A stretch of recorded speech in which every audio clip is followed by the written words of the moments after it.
మీరు ఎలాగో జై శ్రీరామ్ చెప్పారు, నువ్వు చెప్తావా జై శ్రీరామ్?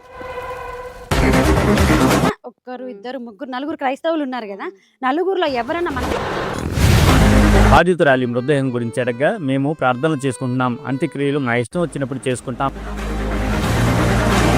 అయిన వారు ధన్యులు, వారు తిరిగి లేపబడునని ఉన్నది. అది ఎప్పుడు లేపబడి ఆయన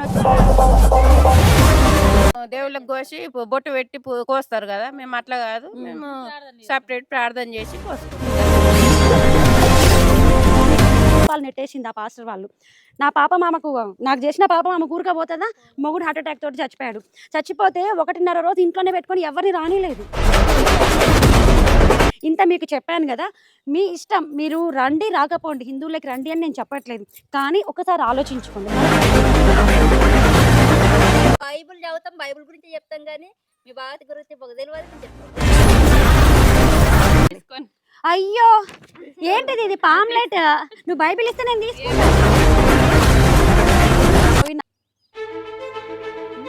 అందరికీ నమస్కారం, జై శ్రీరామ్ అండి. మేము ఇప్పుడు క్రైస్తవ కాలనీకి వచ్చాము. ఓన్లీ క్రిస్టియన్స్ను ఇక్కడ క్రిస్టియానిటీలో జరిగే మూఢనమ్మకాల గురించి వివరించడానికి వచ్చాము. ఈ వీడియో ప్రతి ఒక్కరు పూర్తిగా చివరి వరకు చూడండి, అలాగే ప్రతి ఒక్కరు లైక్ చేయండి. నాతో పాటు మీరు కూడా రండి. ఇక్కడ క్రిస్టియన్స్ మేము ఎలా మోటివేషన్ చేస్తున్నాం మీరు కూడా వచ్చి చూడండి.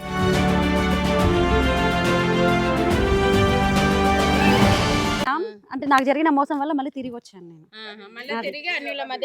అన్యుల మధ్యలోకి వెళ్ళలేదు, పుట్టిన దాంట్లోకి వచ్చేసిన అనమాట అది. సరే అమ్మా, అందరికీ నమస్కారం.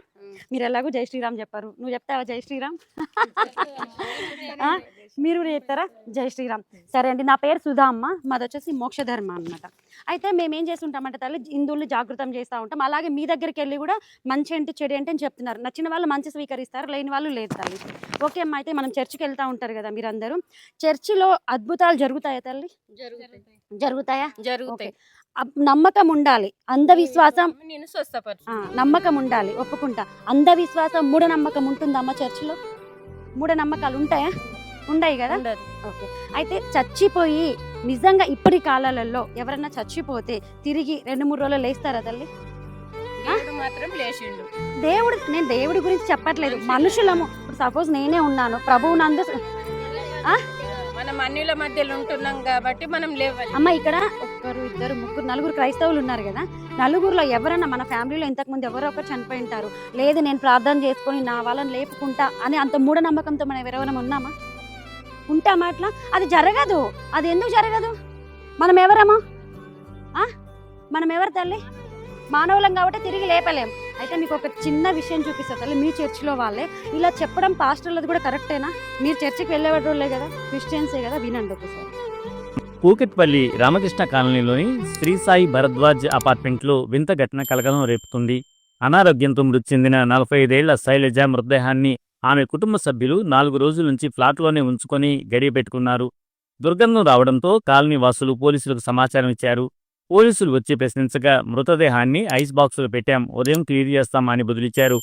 దుర్గంధం వ్యాప్తి చెందడంతో కాలనీ వాసులందరూ ఆందోళన చెందుతున్నారు.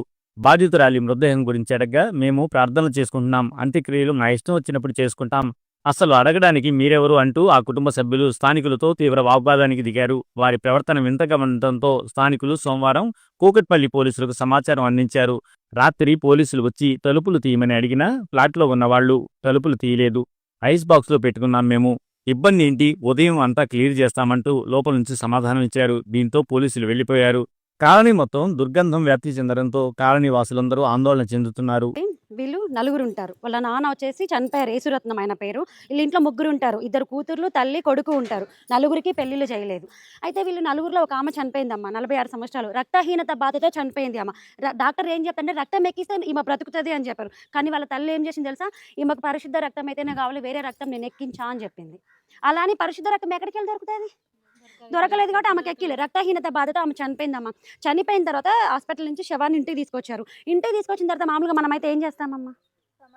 సమాధి. మీ పద్ధతి ప్రకారం సమాధి, మా పద్ధతి ప్రకారం కాల్చివేయడం అట్లాంటివి చేస్తాం. కానీ ఈమె ఏం చేసింది, వీళ్ళు భరద్వాజ అపార్ట్మెంట్ కూకట్పల్లిలో ఉంటారమ్మా. అపార్ట్మెంట్లోకి తీసుకొని వచ్చిన తర్వాత గడియలు కిటికీలు అన్నీ పెట్టేసుకొని లోపల ఈమెను తిరిగి ప్రభువు లేపుతాడు అని చెప్పేసి 4 రోజుల నుంచి ప్రార్థన చేస్తుంది ఐస్లో పెట్టి.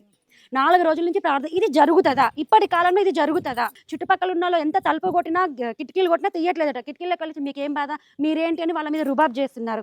మా ఇష్టం, మా శవం మా ఇంట్లో పెట్టుకుంటాం, మీకేంటి నొప్పి అని తిడుతున్నారట. ఎట్లకెళ్ళకి ఇక వాళ్ళు వచ్చారు, ఎవరు పోలీసులు వచ్చారు. పోలీసులు వచ్చినా కూడా మేము పొద్దున ఖననం చేస్తాం మీకేంటి అని వాళ్ళని కూడా ఇది చేశారు. మృతదేహం 4 రోజులైతే ఎలా వస్తుంది చెప్పండి, వాసన వస్తుంది. ఆ దుర్గంధం మొత్తం కాలనీ మొత్తం వినిపించిందట. కానీ ఇంత జరుగుతుంది కదా, వాళ్ళ పాస్టర్కి తెలిసి ఉంటుంది కదా, మరి పాస్టర్ అన్న వచ్చి చెప్పాలనా లేదా తల్లి? పాస్టర్ మరి ఇంత జరుగుతున్నప్పుడు 4 రోజులు శవాన్ని పెట్టుకుంటా అమ్మ ఇది కరెక్ట్ కాదు నువ్వని వాళ్ళకి చెప్పాలనా లేదా? చెప్పాలా లేదా తల్లి?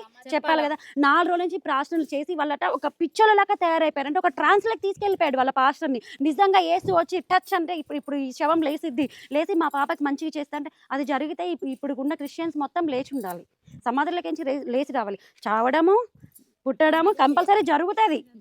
కానీ దేవుడు రాకల్లో అయిన వారు ధన్యులు వారు తిరిగి లేపబడునని ఉన్నది. అది ఎప్పుడు లేపబడు? ఆయన వచ్చినప్పుడు లేపుతాడని చెప్తున్నారు. ఆయన ఇప్పుడు దాకా రాలేదు. కానీ వీళ్ళు ఏం చేస్తున్నారు, 2వ రాకడ దాకా ఆగకుండా 4 రోజులు ఏమైనా లేపుకోవాలని చూస్తున్నారు. అది సాధ్యమా? దీన్ని అంధవిశ్వాసం అంటారా అనరా? వీళ్ళు ఇప్పుడు సైకాలజికల్ ప్రాబ్లంలో మెంటల్లో ఉన్నారా లేదా? వీళ్ళని మెంటల్ వాళ్ళనాలా, పిచ్చోళ్ళనాలా, లేకపోతే సైకోలనాలా? నేను ఇప్పుడు చెప్పండి. దేవుడు మహిమతో లేస్తారని ఉన్నది. తిరిగి పాస్టర్లు చేస్తే యాడికెళ్ళి లేస్తుంది? తీసుకువెళ్ళాలి. ఆడ అపార్ట్మెంట్లో అంతా కంపు చేస్తున్నారు అనేసి మీ సొంత ఊరు తీసుకపో అని చెప్పి పోలీసులు తీసుకపోతే ఏలూరు దగ్గర కైకలూరు ఏదో ఊరట అటు పట్టుకెళ్ళారు. ఇప్పటికీ ఆమె ఖననం చేశారో దహనం చేశారో లేదో తెలియదు, ఆవిడ శవాన్ని ఇంకా ఇంట్లో పెట్టుకున్నారో లేదో తెలియదు. ఇలా ఈ విధంగా చెప్పడం పాస్టర్ది కరెక్టా? ఇప్పుడు పాస్టర్ ఇప్పుడు చెప్తేనే కదా ఇలా తయారైంది. ఏంటమ్మా? చనిపోయిన వారిని సమాధి చేయబడతారు. కానీ ఈ పాస్టర్ ఇది చెప్పింది మీకు కరెక్ట్ అనిపిస్తుందా? మీరు క్రిస్టియన్ కదా, చెప్పారు మీకే అడుగుతున్నా నేను, కరెక్టేనా అది? కరెక్ట్ కాదు కదా. ఇలాంటి పాస్టర్లు ఉంటే మనం ఏం చేద్దాం తల్లి? ఎంతో మంది ఉన్నారా లేదా దొంగ పాస్టర్లు? ఇట్లాంటి వాళ్ళని ఏరిపారేయడమే నా లక్ష్యం అమ్మ. అలాగే దొంగ పాస్టర్లు చాలా మందిని మోసం చేస్తున్నారు తల్లి. కొందరు ఇలా చూడండి, 3 ఇంట్లో పెళ్ళిళ్ళకి 3కి పెళ్ళిళ్ళు కాలే, కొడుకు పెళ్లి కాలే, 2 కూతుర్లకు పెళ్లి చేయలేదు. పెళ్లి చేసుకోవద్దని బైబిల్లో ఉందా? పెళ్లి చేసుకొని సంతానాన్ని వృద్ధి చేసుకోవాలి కదా. ఇప్పుడు మన ఇంటి వృద్ధి చెందాలంటే మన సంతానం కానీ మన పూర్వీకులది కానీ పెళ్లి చేసుకోవాల్సిందే. ఇట్లాంటి పాస్టర్ నా కొడుకులు తల్లి చెప్తే మీరు వినకండి. కొబ్బరి నుండి రాస్తే తగ్గిపోతుంది అంటే హాస్పిటల్ ఎందుకు? హాస్పిటల్కి పోకుండా నువ్వు కొబ్బరి నుండి రాక్కో, అప్పుడు తక్కువైతే నాకు చెప్పు. కొంచెం అయితే జండుబాం రాస్తే కూడా తగ్గిపోతుంది. అది నేను అదే చెప్తా, విశ్వాసంతో పాటు నీకు దేవుడు టాబ్లెట్లు కూడా మెడికల్ కూడా వాడాలి. నీకు మెడిసిన్ వాడకుండా నీకు నిజంగా రోగం తక్కువైందా? ఎవరికైనా, నాకైనా, నీకు అవుతుందా? బైబిల్లో కూడా ఎక్కడా లేదు గాజులు తీసేయి, పుస్తకాలు తీసేయి, కమ్మలు తీసేయి. ఒక బొట్టు కూడా ఎందుకు తీసేస్తారంటే వాళ్ళకి మాకు తేడా కనిపించాలి అన్న ఉద్దేశంతో తీస్తారు మీరు, అంతేకాని బైబిల్లో కూడా బొట్టు పెట్టుకోవద్దని ఎక్కడా లేదు. అయితే ఇవిడ అన్నది కదా, మీరు దేవుళ్ళకి కోసి బొట్టు పెట్టి కోస్తారు కదా, మేము అట్లా కాదు, మేము సపరేట్ ప్రార్థన చేసి కోసుకుంటాం అట్లా చేస్తాం. అయితే ఇవిడ ఒక మాట అన్నది, నువ్వు క్రిస్టియన్ ఉండి మళ్ళీ తిరిగి అన్నిలోకి వచ్చినావా అంటే, నేను అన్నిలోకి రాలేను తల్లి, తిరిగి మా పుట్టింటికి వచ్చా అని చెప్పాను. అయితే అమ్మ ఇప్పుడు జరిగింది కదా కూకట్పల్లిలో ఎలాగైతే ఇట్లా చచ్చిపోయిన శవాన్ని లేపుతారు అని ఉంచుకున్నారో, నాకు ఒక పాస్టర్ అమ్మ బాప్తిసం ఇచ్చింది, పేరు చెప్పాను. ఆ బాప్తిసం ఇచ్చిన పాస్టర్ అమ్మ జస్ట్ నెలన్నర క్రితం వాళ్ళ మొగుడు చచ్చిపోయాడు, హార్ట్ అటాక్ వచ్చి. మొగుడు చచ్చిపోతే ఏం చేసింది తెలుసా? ఎవడి పాపం ఎట్లా పోతుందో తల్లి మమ్మల్ని చాలా నాశనం చేసింది, మమ్మల్ని అప్పుల పాలు నెట్టేసింది ఆ పాస్టర్ వాళ్ళు. నాకు చేసిన పాపం ఆమె కూరకపోతుందా? మొగుడు హార్ట్ అటాక్ తోటి చచ్చిపోయాడు. చచ్చిపోతే 1.5 రోజు ఇంట్లోనే పెట్టుకొని ఎవరిని రానిలేదు. నా మొగుడు నేను తిరిగి లేపుకుంటా అని చెప్పేసి నిజామాబాద్లోనే తిరిగి ఆమె వేరే రాష్ట్రం నుంచి వచ్చింది తల్లి, ఇక్కడ ఆవిడ కాదు. నిజామాబాద్కి వచ్చి ప్రార్థన చేసి మాలాంటి వాళ్ళని ఎంతో మందిని మోసం చేసి వాళ్ళ జీవితాలు నాశనం చేసింది. 1.5 రోజు మొగుడిని లేపుకుంటా అని ప్రార్థన చేసింది. అయితే చుట్టుపక్కల ఉన్న వాళ్ళు వీళ్ళు ఉంటారు కదా, కంప్లైంట్ చేశారు పోలీసులకి. అయితే మా సార్కి చెప్పారు, మా సార్కి ముందే ఆ విషయం ఆగలేదు. ఇంకా శవాన్ని పెట్టుకొని లేపుతా అంటది ఏందని, పోతా అన్న టైంకి ఇంకొక అతను కూల్ చేసి వద్దన్న పోలీసులు ఆల్రెడీ వెళ్తారట మీరేమనకండి అని చెప్పారు. అయితే పోలీసులు రాకముందే చుట్టుపక్కల ఉంటారు కదా వాళ్ళ విశ్వాసులు, వాళ్ళందరూ కలిసి ఏం చేశారు, ఆమెకు నచ్చజెప్పి 1.5 రోజు తర్వాత దహనం చేశారమ్మ. అదే మీ పద్ధతి ప్రకారం చేశారు. ఆవిడ కూడా ఏం చేసింది, నా మొగుడిని నేను లేపుకుంటాను 1.5 రోజు ఇంట్లో పెట్టుకుని, మొగుడిని లేపుకునేది అయితే హార్ట్ అటాక్ ఎందుకు వస్తుంది అలా మొగుడికి? నిజంగా వాళ్ళు ఏంటంటే వారం వజ్రం చూడరు తల్లి, మొత్తం చికెన్లు, మటన్లు, చేపలు, ఎప్పుడు ఈ వారం ఏముండదు. ఉపవాసం అని చెప్తారు, 3 గంటలకు చికెన్ కోసుకొని తింటారు, అంతేనా? తింటారా లేదా తల్లి? ఒకసారి మా దాంట్లో ఉపవాసం అంటే ఆ రోజు అంతా ఏం తినరు, లేకపోతే ఒక పూట తిని టిఫిన్లో అది ఉంటారు మా దాంట్లో. అయితే అమ్మ నేనేం చెప్తున్నానంటే తల్లి, ఇంత మీకు చెప్పాను కదా, మీ ఇష్టం, మీరు రండి రాకపోండి, హిందువులకి రండి అని నేను చెప్పట్లేదు. కానీ ఒకసారి ఆలోచించుకోండి, మన పూర్వీకులు ఎవరు, మన ముత్తాతలు ఎవరు, మన తాత ముత్తాతలు ఎవరు? మీరు పోయేది పాస్టర్ మంచి కావచ్చు, నేను మంచి కావట్లేదు అని చెప్పి, కానీ ఇట్లాంటి అబద్ధపు నా కొడుకులు వస్తారు, అట్లాంటి వాళ్ళని మీరు నమ్మకండి. నమ్మి మీ జీవితాలు నాశనం చేసుకోకండి, పిల్లల జీవితాలు నాశనం చేయకండి. సచ్చినోడు ఎవడు బతకడు. మీరు అన్నట్టు ఏదో 2వ రాకలు ఏసు వచ్చినప్పుడు వీళ్ళు తిరిగి లేపబడినప్పుడు చూద్దాం, అంతేగాని ఇప్పుడు ఇంట్లో సచిన్ శవాన్ని పెట్టుకొని ప్రార్థనలు చేస్తే లేస్తాడు, లేకపోతే హాస్పిటల్కి పోకుండా రోగాన్ని తగ్గిస్తాడు, ఇవన్నీ పిచ్చి విషయాలు వేయద్దు. ఎందుకంటే అవన్నీ జరగని పని. అట్లాగే తల్లి ముఖ్యంగా మీకు చెప్తున్నాను, ప్రార్థనతోటి అన్ని ఏది సాధ్యం కాదు. నువ్వు పని చేసుకుంటూ ప్రార్థన చేస్తే దాంట్లో నీకు దేవుడు వృద్ధి చేస్తాడు. అంతేగాని గాలిలో దీపం పెట్టి నువ్వే దేవుడా దిక్కంటే ఏది రాదు. కష్టం చేయండి ఏం రావచ్చింది, ఒక రూపాయి కూడా అదే రాదు. చాలా కష్టం మంది చేయండి అమ్మ ఎవరు నేను ఇస్తారు? నడుచుకుంటా పోతా ఉంటే నా 200 ఉన్న నా బ్యాంక్ లో డబ్బులు పడ్డాయట ఏటీఎంలోకి. ఏడికెళ్ళి పడతాయి డబ్బులు? నేనైతే ఎంతో మరి నేను ఇప్పుడు చేస్తేనే ఆడ ఇది అవుతుంది. రెక్కలింపు చేస్తేనే ఇంత ఇంత డబ్బు కష్టపడుతున్నాను, నీ అకౌంట్ లో ఫ్రీగా ఎప్పుడైనా డబ్బులు పడ్డాయా? నడుచుకుంటా పోతే చైన్ దొరికిందట. దేవుడు దీవిస్తాడు అడిగిన అంతేగాని ఉత్తినే అకౌంట్ లో డబ్బులు పడతాయా? పడికి ఒకటి ఆవిడట వంట చేసుకుంటా ఉంటే ప్రభు వచ్చి ఆవిడ భుజం మీద చేసి రమ్మన్నాడట. ఏంది మొగుడా ఏమన్నా రమ్మడానికి?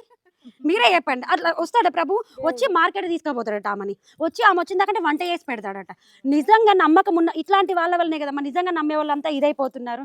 అంతేనే కదా పాస్టర్లు. నేనేం చెప్తున్నా అంటే ఇప్పుడు తప్పు నీది కాదు నాది కాదు, అబద్ధికంగా చెప్పే పాస్టర్లది. పాస్టర్లదే కాదా తల్లి? ఇది చెప్పడం కరెక్టా? యేసుప్రభు వచ్చి నీకు వంట చేసి పెడతాడా? దేవదూతల్ని పంపించి పడుకుందా అంటాడట. అలా మొగుడు పోయిన తర్వాత వస్తాడట యేసు. ఆమె సాక్ష్యం మీరు పిల్లల్ని చెడగొట్టకండి తల్లి, సరేనా? వీలుంటే మీ పూర్వీకులు ఎవరో ఒకసారి ఆలోచించండి, సరేనా? ఆలోచించి వీలుంటే మీరు మళ్ళీ వచ్చి ఒకసారి కలుస్తాను. ఇట్లాగే మాట్లాడుకుందాం. మన అందరం ఒక్కటే, మన పూర్వీకులంతా ఒక్కటే, సరేనా? సరేనా తల్లి? ఓకే, అందరికీ నమస్కారం. జై శ్రీరామ్. జై శ్రీరామ్. నేను ప్రైజ్ లాడి చెప్తా. నేను జస్ట్ నేను మీకు చెప్పినప్పుడు మీరు నాకు చెప్పరా? రామనామం పలకాలంటే పూర్వజన్మ సుకృతం ఉండాలి. సరే తల్లి? జై శ్రీరామ్ అంటే తప్ప మా పదం మీరు పలుకుతారు కానీ మీ పదం మేము పలకలేదు. మీరు మేమేంది, మనం అందరం ఒకటే. మన బ్లడ్ లో ఉండే హిందుత్వం. పలకాలంటే అదృష్టం ఉండాలి, పూర్వజన్మ సుకృతం ఉండాలి. రామనామం పలకాలి. పాడతా, నేను వాడతా. ఏం పాట పాడ? నాకు అన్ని వచ్చు. మేము చెప్పలేము, రాదు. మీకు భగవద్గీత చదవాలి అంటే అందరు చదవలేరు. మీరు చదువుతారు కాబట్టి మీరు భగవద్గీత గురించి చెప్తారు, బైబిల్ గురించి కూడా చెప్తాను. నేను బైబిల్ గురించి కూడా చెప్తా. చెబుతాం మేము, బైబిల్ చదువుతాం, బైబిల్ గురించి చెప్తాం కానీ మీ భగవద్గీత గురించి మాకు తెలియదు మేము చెప్పాము. చెప్పేటోళ్ళు కూడా లేరు కదా తల్లి. ఇప్పుడు మీ బైబిల్ గురించి చెప్పేవాళ్ళు గల్లీకి ఒకరు ఉన్నారు, కానీ మా భగవద్గీత చెప్పేటోళ్ళు లేరు. చెప్పినా వినేటోళ్ళు లేరు కూడా. సరే, మా భగవద్గీత చెప్పేటోళ్ళు ఉంటే మీరు ఇట్లా మారేటోళ్ళు కాదు అమ్మ. మా భగవద్గీత చెప్పేటోళ్ళు ఉంటే మీరు ఇట్లా మారేటోళ్ళు కాదు. మీరంతా కూడా హిందువులుగానే ఉండేటోళ్ళు, సరేనా? సరే అమ్మా, ఇంత చక్కగా మీరు నాకు విన్నందుకు, సహకరించినందుకు మీకు ఫస్ట్ ధన్యవాదాలు చెప్పుకుంటున్నా తల్లి. మళ్ళీ ఒకసారి వచ్చి మనం కూర్చొని మాట్లాడుకుందాం, సరేనా? అమ్మ ఇదిగో చదివించు మీ పిల్లలకి, సరేనా? మీరు కూడా ఇగో అక్క వాళ్ళు పిలిచిరు కదా అని పోండి వాళ్ళ ఇంట్లోకి. మీ పూజలు పిలిచి చేస్తే కూడా వాళ్ళని పిలవండి. వాళ్ళు వస్తారా? నువ్వు మాత్రం పోతావు. బీదవాళ్ళకు సాయం చేయాలని, లేని బిడ్డలకు ఒక బుక్కెడు పెడతామమ్మా. లేని బిడ్డలకు సాయం చేయాలని బైబుల్లో ఉన్నది. అట్లా లేని బిడ్డలకి ఇవ్వండి, పాస్టర్లకి ఇచ్చి బంగ్లాలు కట్టుకోమని చెప్పకండి. పాస్టర్లు ఏమో సైకిల్లో వచ్చినోడు కారులో వస్తాడు. మీరు మాత్రం దశమ భాగాలు ఇచ్చేటోళ్ళు ఇదే గుడిసెలో ఉంటాము. ఆడు మాత్రం బంగ్లాల మీద బంగ్లాలు, కార్ల మీద కార్లు కడతారు. బైబిల్ ఏమంటే బీదలకు మాత్రమే సహకరించమని ఉన్నది. కానీ ఇప్పుడు పాస్టర్ బైదలకు సహకరిస్తున్నాడా? వాళ్ళు వాళ్ళ కడుపు కోసం వాళ్ళు వాక్యము వాళ్ళ కడుపు, వాళ్ళు బంగ్లాలు కట్టుకోవాలి, వాళ్ళ పిల్లలు అమెరికాలో చదువుకోవాలి, మన పిల్లలు మాత్రం గవర్నమెంట్ స్కూల్లో చదవాలి, సరేనా? ఇగో మీరు కూడా చదవండి, పర్లేదు, తప్పు లేదమ్మా, అన్ని చదవాలి. అయ్యో ఏంటిది ఇది పాంప్లెట్? నువ్వు బైబిల్ ఇస్తే నేను తీసుకుంటా. మా ట్రస్ట్ పేరు ఉంది అంతే, అది మాది.